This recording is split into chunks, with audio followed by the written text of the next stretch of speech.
എന്ന് ഹറമിലെ ഇമാമ തീരുമാനിച്ചാൽ അസറായാലും ഇത് മടക്കില്ല. കാരണം എനിക്കത് ഓതി തീർക്കാൻ അറിയില്ല. ഞാൻ മദ്രസയിൽ പോയിട്ടുള്ള ഒരാളല്ല. വ്യവസ്ഥാപിതമായ മതവിദ്യാഭ്യാസം എനിക്ക് ലഭിച്ചിട്ടില്ല. ഇവിടെ പ്രവർത്തിക്കുന്ന ഒരു മതസംഘടനയിലും ഞാൻ അംഗവുമല്ല. പക്ഷെ എന്റെ വിശ്വാസപരമായ കാര്യങ്ങളിൽ അതിന്റെ ആചാരങ്ങൾ അനുഷ്ഠാനങ്ങൾ ക്രമീകരിക്കുമ്പോൾ ഞാൻ അനുധാവനം ചെയ്യുന്ന ഒരു മതസംഘടന ഇവിടെയുണ്ട്. ആ മതസംഘടനയ്ക്ക് 100 വയസ്സ് പ്രായം വരണം. അതിന്റെ 100ാം വാർഷികത്തിലേക്ക് കടക്കുന്ന ഈ ഇന്ത്യയിലെ തന്നെ ഏറ്റവും പുരാതനമായ ആത്മീയ സംഘടനകളിൽ ഒന്നാണ്.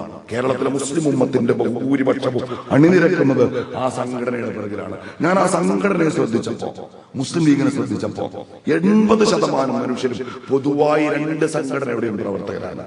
അവരോട് നമ്മൾ പറയാണ്, നിന്റെ ഉള്ളിലെ ലീഗ് എത്ര, നിന്റെ ഉള്ളിലെ സമസ്ത എത്ര, ഇപ്പം ഞങ്ങൾക്കിത് പങ്കുവച്ച് കിട്ടണം എന്ന് പറയാണ്, വെട്ടിമുറിക്കണം എന്ന് പറയണം. പണ്ട് രാജസദസ്സിൽ കുഞ്ഞിന്റെ ഉടമസ്ഥാവകാശത്തിന് തർക്കിച്ച 2 അമ്മമാരുടെ കഥയുണ്ട്.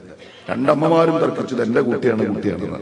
രാജാവ് ഒടുവിൽ പറഞ്ഞു, 2 പേരും എങ്ങനെ തർക്കിച്ചാൽ എന്ത് ചെയ്യാനാണ്, വെട്ടി തുണ്ടമാക്കിയേക്ക്, 2 പേർക്കും വീതിച്ചു കൊടുത്തേക്ക് എന്നാണ്. ഒരമ്മ, സാക്ഷാൽ അമ്മയല്ലാത്ത കള്ള അമ്മ, തന്റെ പങ്ക് കിട്ടാൻ രാജസിംഹാസനത്തിന് നേരെ കൈനീട്ടിയിട്ട് പറഞ്ഞു, വെട്ടി തന്നേക്ക് എന്റെ പങ്കെന്ന്.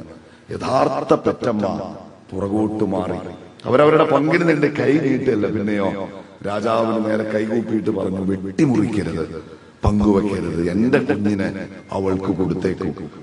പങ്കിപ്പം കിട്ടണമെന്ന തർക്കം മുറുകുമ്പോ സ്നേഹമുള്ളവരെ, നിങ്ങൾക്കുണ്ടാവേണ്ടത് ആ അമ്മയുടെ മനസ്സാണ്. വെട്ടിപ്പങ്കിടാൻ തീരുമാനിച്ചാൽ നിങ്ങൾ തിരിച്ചറിയേണ്ടത്, വെട്ടിപ്പങ്കുവെക്കാൻ നിങ്ങളുടെ കയ്യിൽ എന്തെങ്കിലും ബാക്കിയുള്ളത് ഈ കേരളത്തിൽ മാത്രമാണ് നിങ്ങൾ തിരിച്ചറിയണം.